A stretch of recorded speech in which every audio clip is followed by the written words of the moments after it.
Nakup sa ginibog drug bypass operation. Triple o 4 na doble ang bihikulo na gruso sa siyudad kang Naga. Mas complain ang police station kang Naga City Police Office. Newsbreak. Sa headlines kan mga barata, Naga City General Hospital magiging operational na ngunya na taon. Mga substandard na produkto pinagrunot kang DTI Camarines Sur. Pambabadil sa dating membro kang NPA sa Sorsogon. Inako kang sa iyang mga dating kaibahan sa kilusan.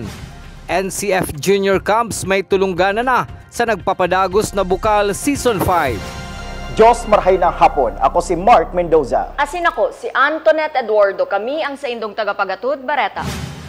Mga nakumpiskar na produkto kan Department of Trade and Industry na nagbalgar sa product standard rinaot kan subagong aga sa City Hall compound. Aramon taman ang kompletong details kan sa report ni Christine Reyes. Mga inidoro, kiluhan as iniba pang substandard na products kinumpiskar kang Department of Trade and Industry asin niraot igdi sa Naga City Hall grounds.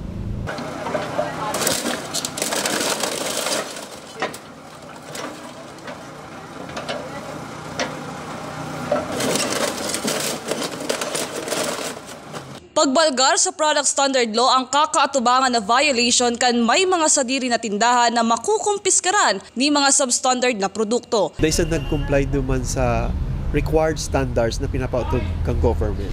Igwa kasi kitang inaapod na Philippine National Standards and there are certain list or number of products na sakop duman. So kung halimbawang igwa talagang Philippine National Standards na pagpapatupod for a specific product, dapat susunodun mo ito. In other words, kung in the case of locally made products, dapat igwa siya katong inaapod na product standards or PS mark.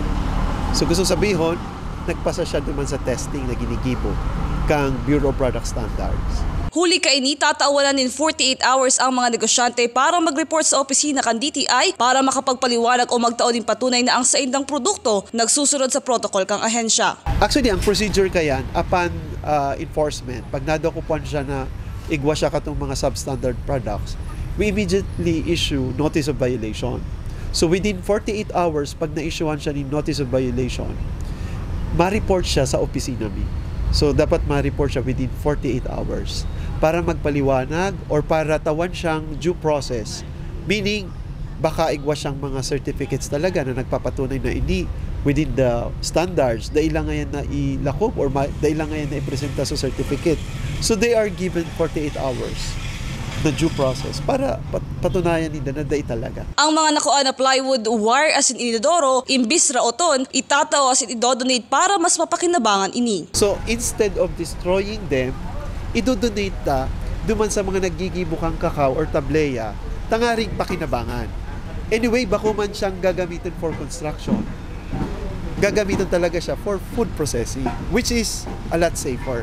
And before kita kayang nagdodonate, igwa kitang mga agreements man, mga documents na pigsasaynan, tangaring both parties are protected. On our part, idodonate mo yan on the condition na dahil mo siya gagamitin for construction or for housing purposes. Para sa One Media TV 48 Naga, Christine Alcanzo Reyes, Newsbreak.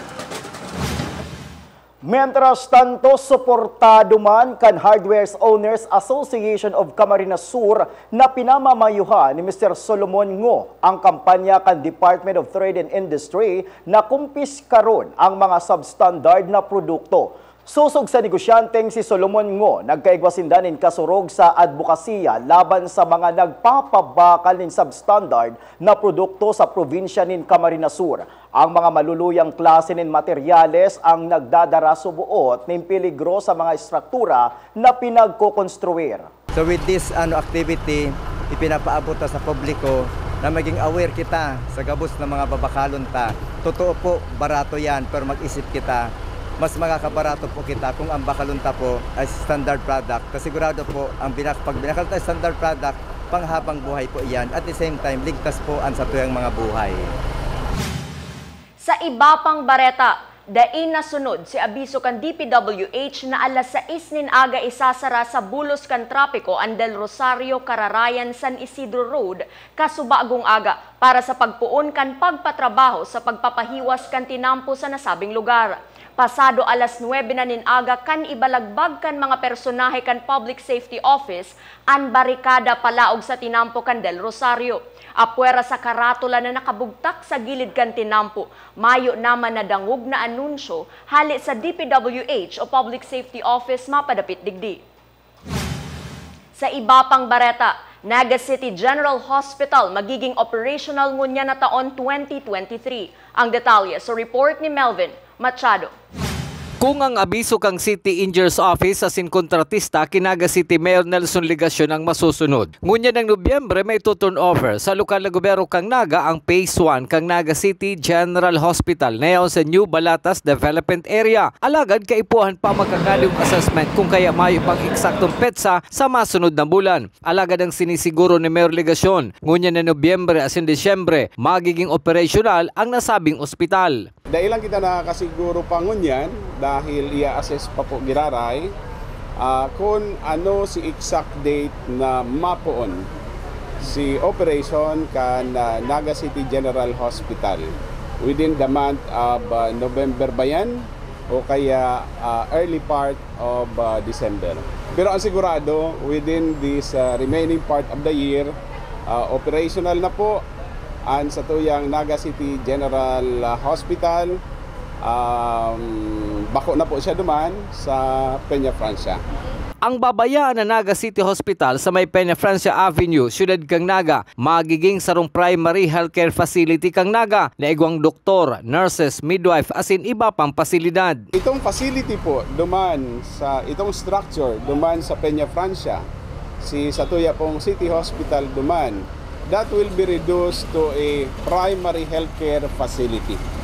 Tanggapon taman po sa DAE, may mga nangangaipo pa kan serbisyo po duman. Pero bako na po kapareho kan dati. Igwa po kitang iwawalat po duman at least permi igwang doktor and then siguro duwang nurses, may midwives, itong usual services, OPD, outpatient. May OPD, outpatient department, igwaman po kayan. Siniguro man ni Mayor Ligacion na igwang bastanting medical personnel madidistino sa Naga City General Hospital. Definitely. Ang sabi ko po kay Dr. Joseph Sanchez, make sure na nakakapag-comply kita sa personnel requirement na pigi-imponer kan Department of Health.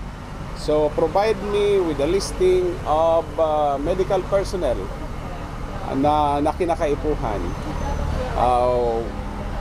So ang gusto sabihin kayan, aside from him as head of hospital, si pirang doktor ba si kaipuhan po dyan, pirang nurses, ayan yusan midwives kaipuhan man po dyan. Para sa One Media TV 48 Naga, Melvin Machado, Newsbreak. Mientras tanto, 100 million pesos ang pinaglalauman kan lokal na gobyerno kan siyudad ng Naga hali kay Senador Bongo para sa pambakal nin mga medical equipment para sa Naga City General Hospital.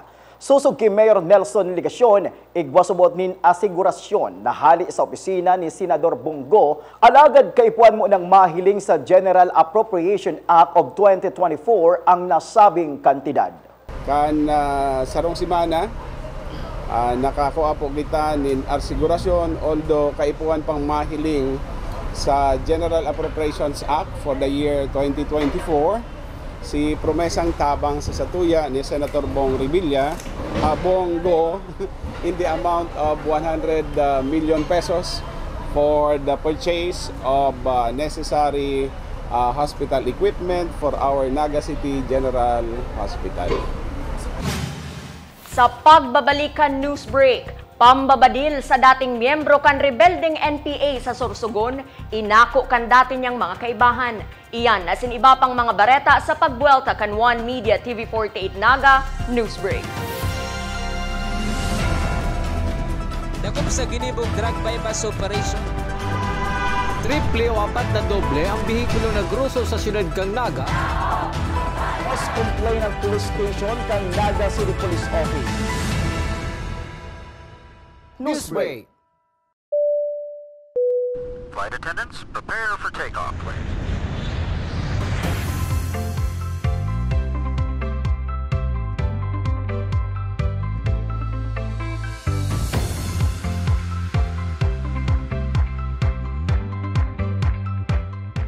Slip life vest over your head. Take the tape around your waist.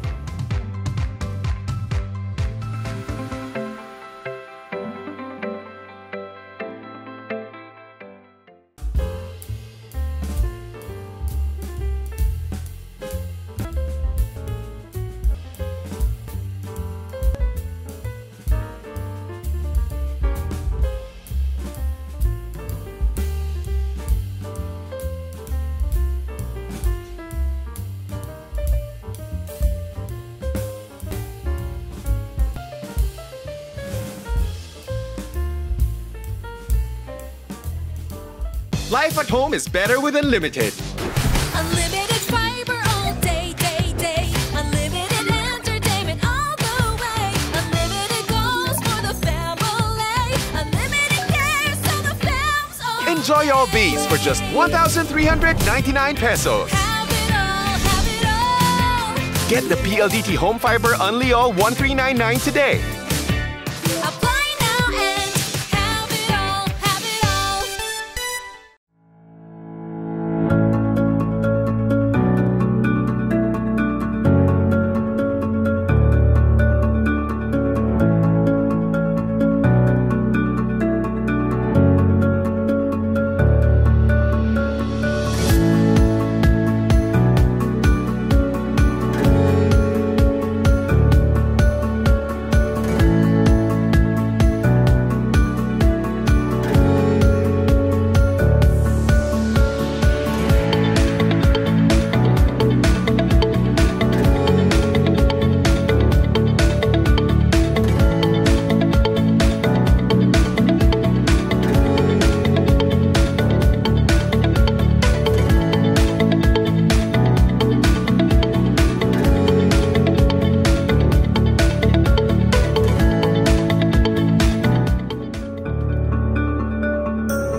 Dakop sa ginibog drug bypass operation. Triple o apat na doble ang bihikulo na gruso sa siyudad kang Naga. Mas complain ng police station kang Naga City Police Office. Newsbreak. Sa pagpapadagos kan mga bareta, personal na pinagtaon ni National Meat Inspection Service Regional Technical Director Alex Templo Nuevo sa lokal na gobyerno kan Naga sa pamamayo ni Naga City Mayor Nelson Legacion ang commendation asin pagbisto sa marhay na meat regulation kan syudad. Huli ka ini, pinasalamatan man ni Mayor Legacion sinda Dr. Junios Elad kan City Veterinary Office asin Bert Acabado kan City Abattoir huli kan marhay na trabaho kan sa indang mga opisina. Si tao po sa tuya ni Dr. Alex Templo Nuevo, ang Regional Technical Director kan National Meat Inspection sa Bicol Region. Recognition, commendation in favor of the city government of Naga in connection with our compliance with the meat regulation.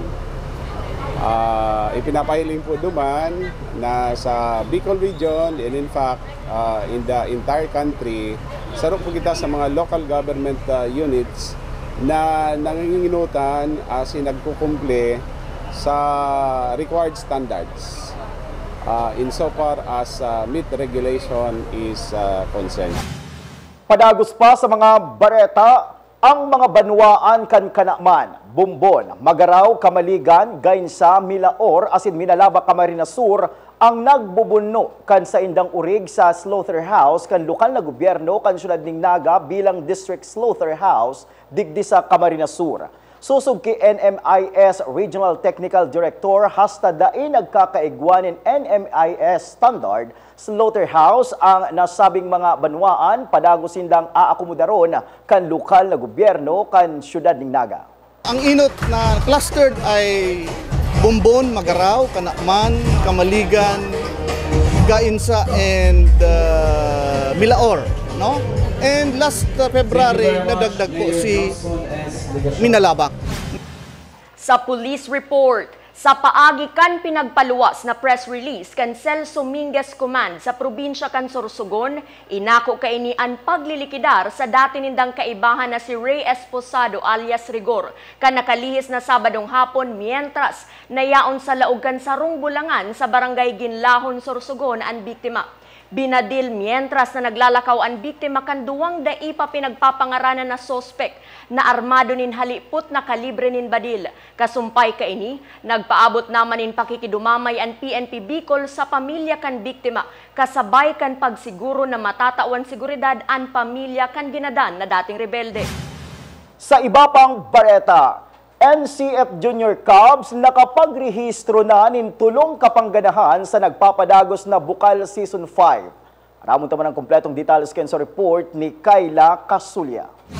Sa pang-pitong simana kan Bukal, nasungkit kan NCF Cubs, Annunciation Panthers, ACLC Hawks, SVC Rams asin kan ibapaan sa indang kapangganahan sa uring duwang simana kan elimination round. Passes here. Now, tries for 3. That's good. Rabang tries for that 3. And another steal. Oriol now on the corner for 3. That's goes inside, lays it up. That's good. Sabio to Salvacion. Bostillo for 3. That's a clean 3-point shot. 14 ngayon. Valera will try a 3-pointer. Maugmaman ang NCF Junior Cubs sa indang pangtulunggana ngunya na season. Sobrang saya po kasi nagbunga na yung mga pinaghirapan namin. Pinabisto na best player of the game si Mark Joseph Bernabe na nakakuha ng 10 points, 5 rebounds, 2 assists, 6 steals asin 1 block. Nagpasalamat man siya sa padagos na suporta kan NCF community. Binabati ko po si mama na nasa Albay na lagi nakasuporta sa akin, mga kaibigan ko, mga pinsang ko, lahat ng pamilya ko po. Tapos mga teammates ko po na nasa likod. Abangan ang huring simana nin elimination round asin ang nagrarani na quarterfinals live sa Bukal Facebook page, One Media, TV48 Naga asin Oragon Sports TV. Para sa One Media, TV48 Naga, Kayla Kasulya, Newsbreak. Asin yan ang mga bidang baretang nakalap kan mas pinakusog na puwersa kan One Media TV48 Naga News and Bicol Affairs. Day malingaw na i-follow ang samoyang official Facebook fan page One Media TV48 Naga. Ako po si Mark Mendoza. Padagos kaming mahatod din mga baretang garantisadong nangingenot asin napapanahon. I-hit ang subscribe button sa samuyang official YouTube channel One Media TV48 Naga, tanganing updated kita sa mga bareta asin istoryang bida. An Bicolano. Ako si Antoinette Eduardo asin ini an One Media TV48 Naga Newsbreak. Dagom sa ginibog drug bypass operation. Triple o 4 na doble ang bihikulo na gruso sa siyudad kang Naga. Mas complain ng police station kang Naga City Police Office. Newsbreak.